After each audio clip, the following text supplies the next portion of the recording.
Update. Would I be the a-hole for not having my cancer-stricken ex-husband stay with me through his treatment? Original post. For most of our marriage, my ex-husband 39 male and I 37 female had a very happy relationship. We had good jobs, decent money, 2 kids, and loved each other. Then he got diagnosed with a rare form of cancer, and we went through years of painful treatments and recovery together. We moved to a small house to be close to the research center where he underwent treatment. His parents paid half of the down payment on the house. The other half was from our savings and investments. In the divorce, he gave me the house and took all of his medical debt. We have been divorced a year, but now his cancer has come back and he needs treatment again at the same research hospital. He wants to stay in what is now my house while undergoing treatment, and his parents expected me to house him and look after him because he was generous in letting me have the house without taking his rightful share from the equity. When we were married and he was undergoing treatment, it was new stuff that was expensive and also very physically draining on him. We were lucky that both our jobs were supportive and flexible, but with his health issues, little kids, and expenses, we had to downgrade our lifestyle a lot. That, plus the physical changes in his body, made him very depressed, and whenever he felt a bit better, he'd go stay in his hometown. It's a small town where most of his family and a lot of his childhood friends live. I was doing all the caretaking of him, while also dealing with the insurance complications. I was also managing the kids, the entire household in my full-time job. We had help from friends and neighbors, but it was very hard. I wasn't happy about him spending his healthy days away from us, but thinking it was good for his mental health, I didn't feel like I could object. While he was staying there, he had reconnected with his high school girlfriend, and a couple years ago, he admitted to me that he was sleeping with her, and I filed for divorce. He had fully recovered from his cancer by then. There are other aspects around the cheating that left me very heartbroken and feeling betrayed, and him giving me the house and taking all the debt was an apology of a sort. But now his parents feel that I owe him for getting the house and should let him stay there for the 2 to 3 months his treatment is at the facility. I do want him to be well, and I don't want my kids to lose a loving father, but I can't deal with having him around me. Especially not if I end up being his nurse and caretaker again, as I am still very bitter about how our marriage ended. However, a lot of people close to me are telling me that I should support him for the sake of my kids. Would I be the a-hole if I say I can't do that? Now for the top comments before reading the update. Not the a-hole. Let his girlfriend take care of him. Fiancé. They announced their engagement the day the divorce was finalized. That still hurts so much. It's hard to feel sorry for someone who is selfish even though it's cancer. A sick a-hole is still an a-hole. OP is definitely not the a-hole. The side piece can carry the burden of caring for him. The in-laws can take a running jump.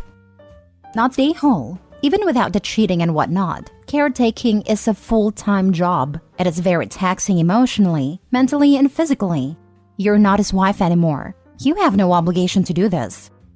The last time I did it out of love, I can just not do it now. It was very difficult.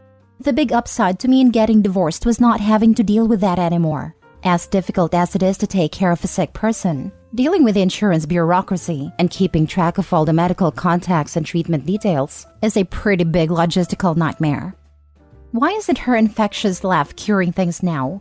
I'd ask his parents if they expect you to let him and his new wife live at your place. We divorced. There's a new woman who is supposed to be taking on the nurse and a purse role that I happily relinquished. Not a-hole. And for anyone saying you owe him, you paid your debt in full by taking care of him, and then by not raking him over the coals in the divorce when he cheated. You owe him nothing. Now for the update. The Sunday after I made a post to AITA, my ex-in-laws picked up the kids for a zoo trip. They sometimes come to pick them up to entertain them, and so I thought nothing of it. A few hours later, a very teary-eyed and contrite mother-in-law dropped off 2 bawling kids with me. She told them their dad is sick and will die if he doesn't stay with us and go to the hospital.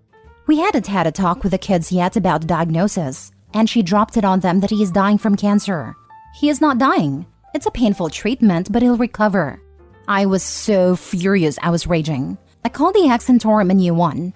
He was shocked too, and we together exploded at his mom.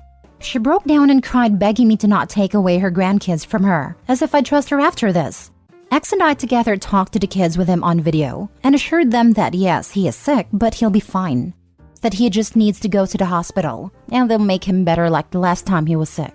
The kids settled after that, but my oldest has been at me crying and begging to make Dad come live with us. I promised them I'd talk to their dad and figure out what's the best thing to do.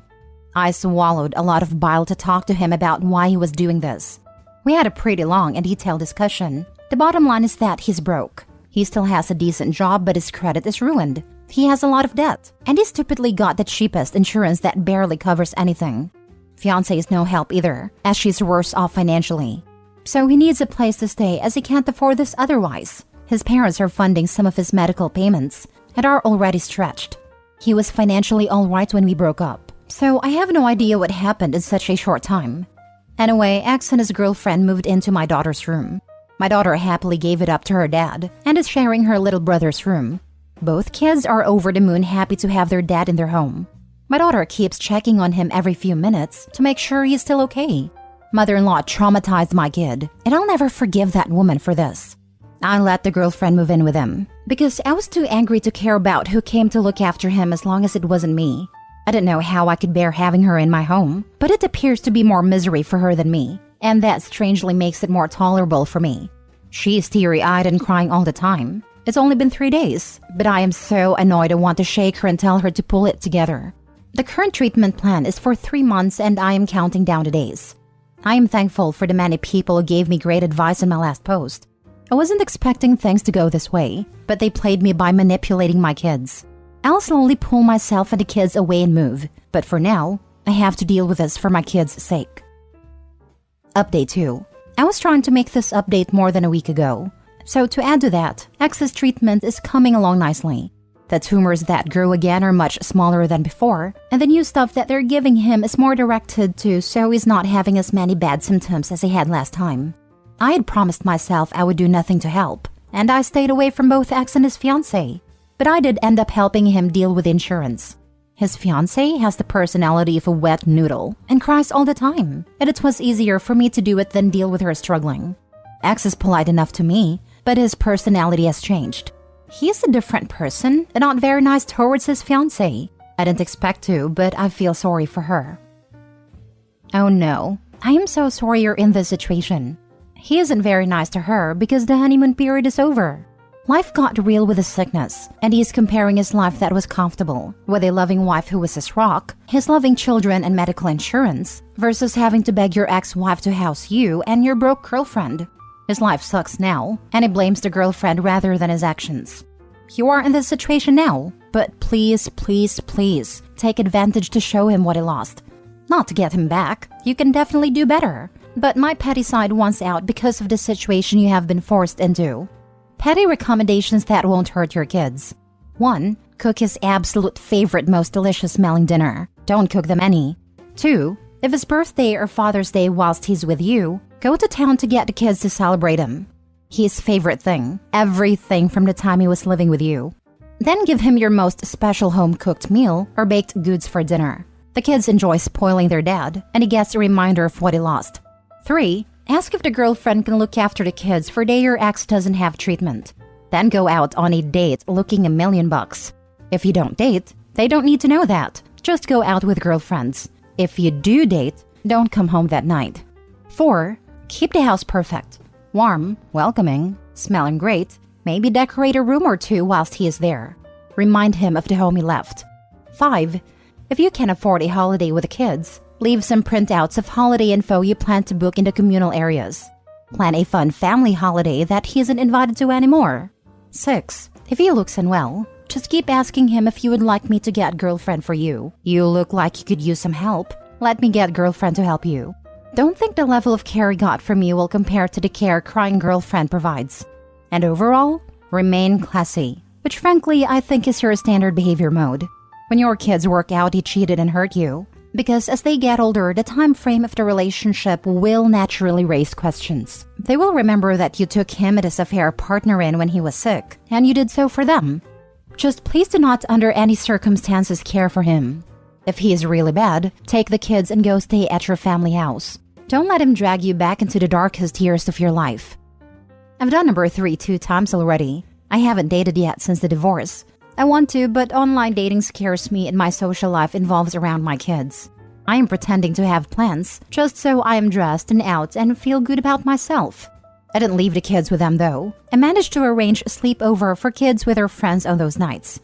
I have been amazed by how much love and support my kids and I are receiving from our neighbors and friends. I told a few close people what's going on, and I suppose most people now know. I have received a lot of offers to help. People can be kind. We got invited to a camping trip on Easter weekend and I'm taking kids to that. Ex-mother-in-law was making noises about having the kids over, but I've shut that down. I would never trust ex-mother-in-law with the kids ever. Like never again. And I have a hard talk with the kids about manipulation, because that is exactly what she did. Weaponized the kids and their love for their dad to get what she wanted. Yes, my blood still boils about that. I never talk bad about ex to kids, but I talk to them about what their grandmother did was wrong, and they understand that to some extent. Last story. Am I the a-hole for telling my sister-in-law I don't need her parenting advice, as she clearly doesn't know what she's doing? I, 36 female, have a beautiful baby boy, 10 months old, who was christened last Saturday. My twinetous wife, 41 female, flew in for the christening with my nieces, 7 and 5 female. They live in another state, and I paid for their flights because they live with a modest income and she is a stay-at-home mom. The day of the christening, when they arrived, my son was crying, and we tried his usual self-soothing techniques, but he wouldn't stop. My sister-in-law said we should just give him his pacifier. I told her we don't use pacifiers and he's never tried one. Over the next few days, it was a similar rodeo. Baby cry and we would use self-soothing techniques, and sister-in-law would mention how pacifiers would soothe him. Well, after the christening, upon her suggestion once again to give my crying son a pacifier, I snapped. And in a room full of friends and family, I said, I would never take parenting advice from a 41-year-old woman that still lives on her parents' property, cannot hold down a job so she's a stay-at-home mom, that my retired parents have to send money every month to help them make ends meet, and his 5-year-old still uses a pacifier to soothe herself and proudly shows them off. A 5-year-old whose mouth is so jagged and ruined that she and my brother will probably have to ask me and my husband for money for orthodontics care because they can't afford it. That she's a prime example of what not to do in raising kids. Well, obviously the room was silent, and she ran off crying and she and my brother left.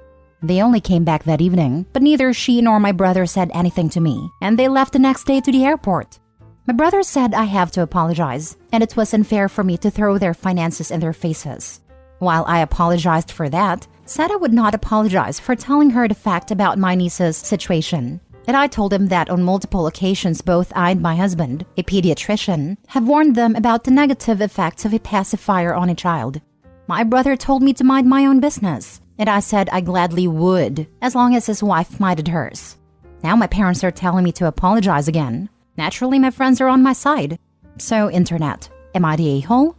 Edit. 1. To those saying I'm a bad parent because my son is constantly crying, he's teething. And we have various self-soothing techniques we use, including self-soothing music, his Sophie, his soothing support stuffy, etc.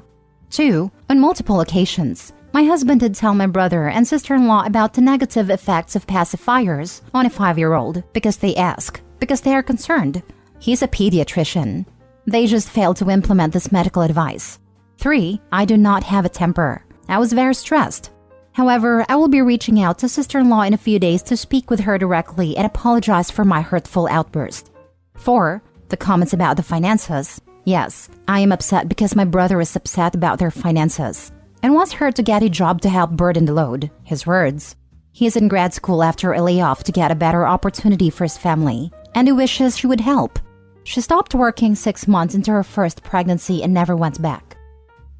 Now for the comments. You could have said, thank you for your suggestion, but we choose not to use pacifiers. And I expect you to respect our parenting choices even if you make other choices. Instead, you dropped a nuclear bomb, destroying this woman's entire life. You're the a-hole. Frankly, no apology is ever going to repair that kind of contemptuous string of insults. If you intended to sever that relationship, mission accomplished. OP, you used a nuclear bomb to kill a fly. You're the a-hole. Yeah. Giant, you're the a-hole. Holy smokes, you went nuclear. There was a better way to handle that undoubtedly. I googled all the pacifier stuff, and I get your concerns. But yeah, still doesn't excuse your outburst. Wow. I know. I was just so stressed with the christening, and her comments were just so annoying and constant. I snapped and I did go nuclear. I feel a bit bad for embarrassing her and myself. Just a bit? I just reread what you said to her, and man, wow. I can't believe you said all that. That was so out of bounds in every way. I don't know what you can do to ever repair that relationship. An apology isn't going to fix this. If I was her, I'd never speak to you again. And frankly, wish you did. I want to see your side here, but geez. You're the a-hole. Everyone has their own parenting styles. Theirs might not be for you, but you went in so hard and so deep. Almost as if this isn't about a pacifier at all. It's not. I'm annoyed she doesn't get a job and help my brother contribute to the household.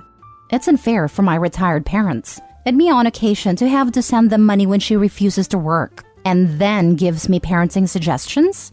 Yeah, no. So in other words, you just don't like her. There are many stay-at-home parents who contribute in other ways than monetarily, and parents that are in poverty. That doesn't make them bad parents. You're the a-hole majorly.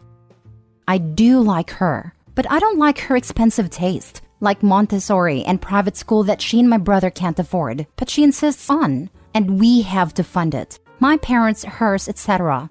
This isn't about poverty, it's about being too lazy to contribute to wanting things for your kids that you can't afford, and not working and expecting money to be given to you when you ask. Stop funding their lifestyle. It makes you the problem for enabling their behavior. I don't give my kids pacifiers either, and I raise 4. I believe they get addicted and it's hard to get them off, and it can be detrimental to the teeth. But you definitely went too far because you have been enabling her behavior as well.